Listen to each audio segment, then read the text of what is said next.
Hi guys, what's going on and welcome back to another episode of Conqueror's Blade.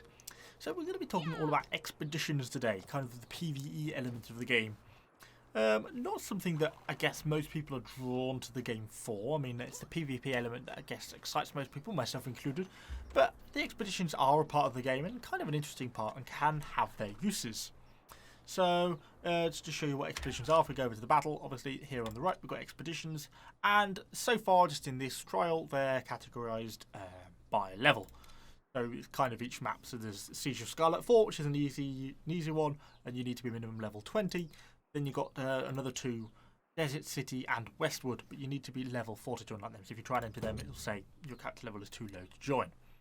But obviously once we hit level 40 we can then try and queue up for these. So these are like PvE missions. They're similar to, like, you'll have done the Siege of Skylight Fort if you follow through some of the beginning quests. There's actually a quest that takes you to do that one, but you do it on your own rather than as a group. You're normally fighting with sort of 5 or 6 other players, human players, against the AI to try and complete the mission objectives. And it's normally clear your way through various terrain and scenery until you reach a big boss at the end, which you have to kill, a high-level NPC. And that basically is the premise of most expeditions. So what uses do they have? Well, one of the main uses I've found is if we go over to the sheriff and have a look at some of the initial quests. Now there's no ability to get unit equipment other than by crafting. You can't buy it quite so easily, or if you want to pay for it in bronze, it's very expensive. Some of these quests are hugely useful because you get a 24 levy bowman's kit, and that's enough to make a unit. But to do that, you have to slay 20 archers. Well, it's not particularly hard. There's another one down here, snap the spears, slay 20 spearmen, same sort of thing. Not particularly hard to do in PvP, but it might sometimes take you a couple of battles if depending on what sort of units you face against, because you might not always come up against that many archers. In Expedition, this also counts, and you can expect to be killing 100, 200 enemy units kind of easily in an Expedition. So it's quite easy to get these sort of targets, and if you want to target the enemy bowman, which you can do, then it's pretty easy to complete these and get these sort of rewards, if you want to. So it's kind of easy to do that sort of thing. Same with artillery. There's normally a few artillery dotted around in these expeditions. So they're pretty good for that sort of thing. So let's hop, or get one up queuing, and then we'll kind of hop into this expedition and we'll talk a little bit more about it once we're into the battle.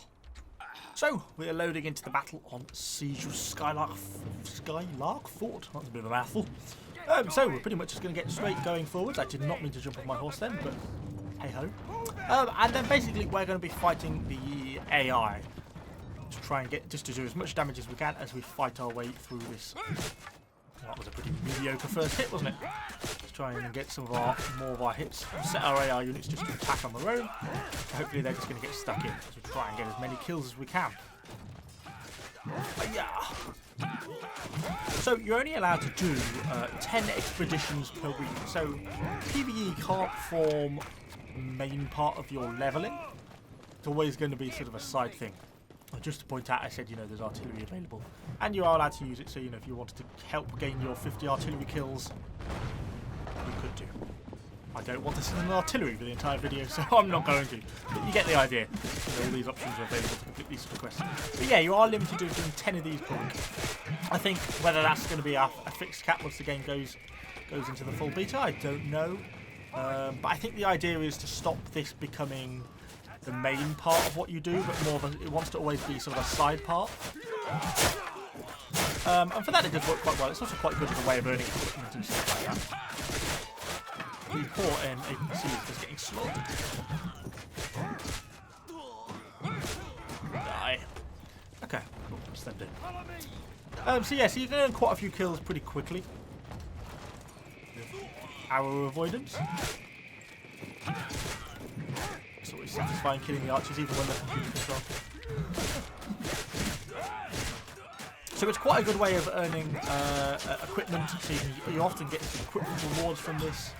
You also often get achievements, so like that Shatter the Ranks. If you look in your tech trees, unit skill tech trees, you'll see that there's often unit requirements.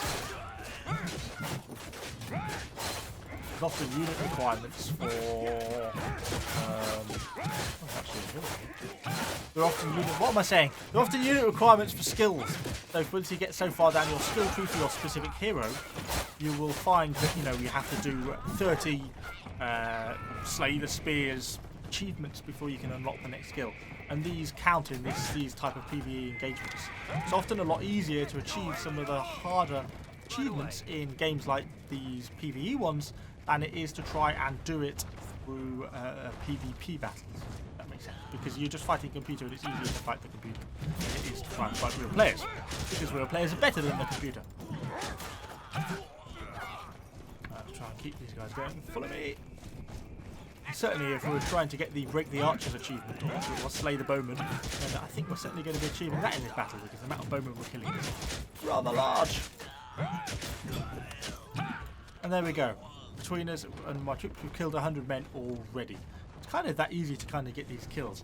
Let's just heal up again briefly. Hopefully we don't get shot by an archer from the walls. I just did. That was annoying. Is there a few more enemies over here? No, I don't think so. I have 3 men left. My little unit. But I think we're just waiting for this siege tower to get into position now, so let's go up on here. They can also be quite good fun. You can obviously team up and do them as groups as well if you want to do them with your sort of friends, or with your clanmates, or housemates I should say. Well, yeah, you're in a defensive position ready to charge off the walls. Shots going out there. And some of the higher tier ones, this is obviously, these are minimum level 20, so I'm now, what, 36 I think? Yeah, level 36, so I'm quite over-skilled for these ones. Once you get into some of the level 40 ones, you can expect it to be quite a lot more difficult. You do get some genuinely challenging PvE ones, where you have some pretty tough fights to get through. They can be quite good fun, even if PvE isn't normally always your sort of thing. So, we're going to get our health back again in a minute, hopefully. Have a little bit of a heal. Charge off, try and get some of these archers up over on the right by the looks of it. Come on, really late at the walls. I think. I have to see. Yeah, I think we are kind of going there. Here we go. Charge! Gonna get shot, gonna get shot. Spinny attack! I love this glaive, it's just one of my favourite units. Even if there are other units that are more powerful, I just love the glaive. Oh wow, yeah. He took the brunt of that attack. Well, let's try and get some damage. Keeping an eye on the health, because they shoot surprisingly quickly. Right, spinning attack. Try and get some kills there. Yeah, racking up a good amount of damage now. Fighting my way deeper and deeper into the enemy ranks, and perhaps I meant to. I should take it. Cut these guys out. That's about. Why? He'd be dead. Is there something over here? Yes, there is. This is certainly one where melee units serve a lot better in PvE engagements. I've just filmed my longbow video, and I had a quick go at this using the longbow. God, it's much harder with the longbow because these are just all about fast action, getting as much damage as you can as quickly as you can for the best rewards. Obviously, you don't necessarily lose by not doing much damage. Obviously, you've got teammates there to support you as well. But if you get very little kills, then obviously conversely, you get very little rewards at the end of the battle. So yeah, so these are something that suits melee units so much better, because obviously with the glaive I can just get stuck in, get the damage as quickly as I can, in a way that 145 kills compared to the longbow on sort of 49. It allows you to really get that damage up in a way that the other units don't. What have we got here? Some horses. Ha! Skinny. I don't see anything with a horse in the way. Stun locked. I'll keep the damage up. Go for my anti-stunning ability. Yeah, wrecking. And that dual blade's attack is just so fast. It's crazy. Damage there. Nice. Cavalry are quite hard to deal with. We're starting to lose health fairly rapidly now. 160 and a grand bloodthirst. Oh, we're getting a bit low on health now. We may see my death here shortly. I will fight on. We'll just die. We can afford it. Give me a moment to actually gather my thoughts and think about what I'm saying in these videos. It's actually surprisingly hard to play and commentate at the same time. Well, planned on dying. Doesn't actually quite seem to be happening. It's too good. The samurai unit's tough. Okay, I'm charging the goon of archers. This will do me. Oh, they died, didn't they? I think I stayed alive on so low health for so long. Oh no, the enemy hero is after me. Okay, That got me. There's Tigran is one of the higher level NPCs you have to beat at the end of this level and have to face off against. So yeah, in sort of kind of a brief synopsis, what are they good for? They're good for getting both unit experience and hero experience. The unit experience is particularly nice, quite a good way for leveling up your units quite quickly.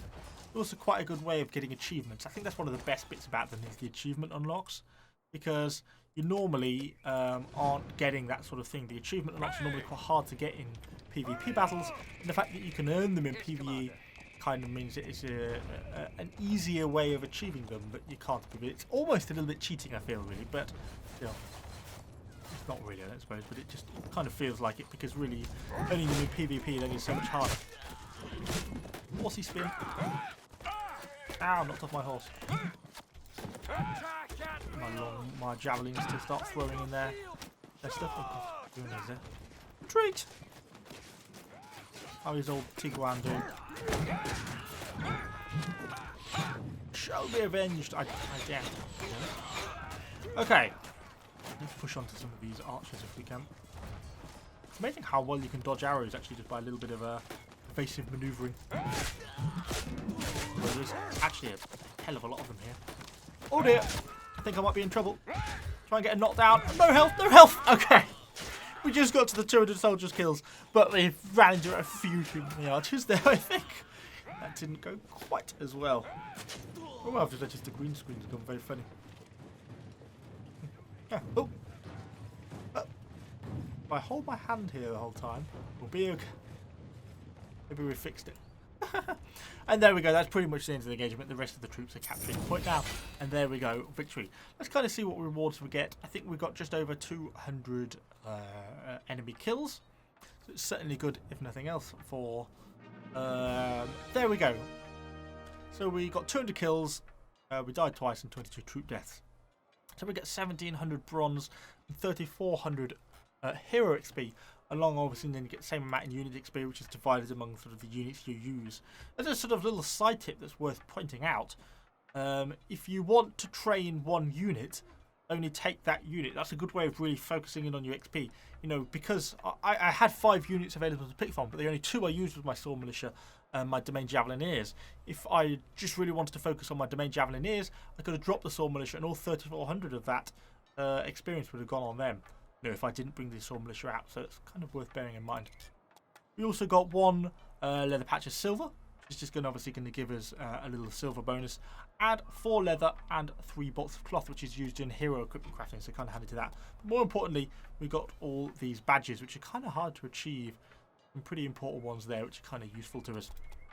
So anyway, that's basically, in summary, kind of how PvE encounters work in this game. They are worth doing, I think, if nothing else for the achievements, as I say. I think that's probably the best thing about it. They certainly can be fun, though they do get pretty monotonous if you just play them over and over again. You get pretty old pretty quickly. In terms of unit costs, you do have to repair your units as you would normally in sort of a PvE engagement. A PvP engagement, sorry. You know, that's obviously cost me sort of 500-600 bronzes to do that. But obviously it does enable me to easily do my sheriff quests. Look, we got that break for the bowman. It was kind of handy. That gives us some of those things, as well as a bit of honour as well, which is kind of handy for us. And I'm going to go and create a unit of levied bone. So anyway, hopefully that gives you an overview of what this is like. Hopefully you enjoyed the video. If you did, let me know what you think about expeditions in the comments down below. Subscribe to the channel for lots more Conqueror's Blade content, and I shall see you all on the next video.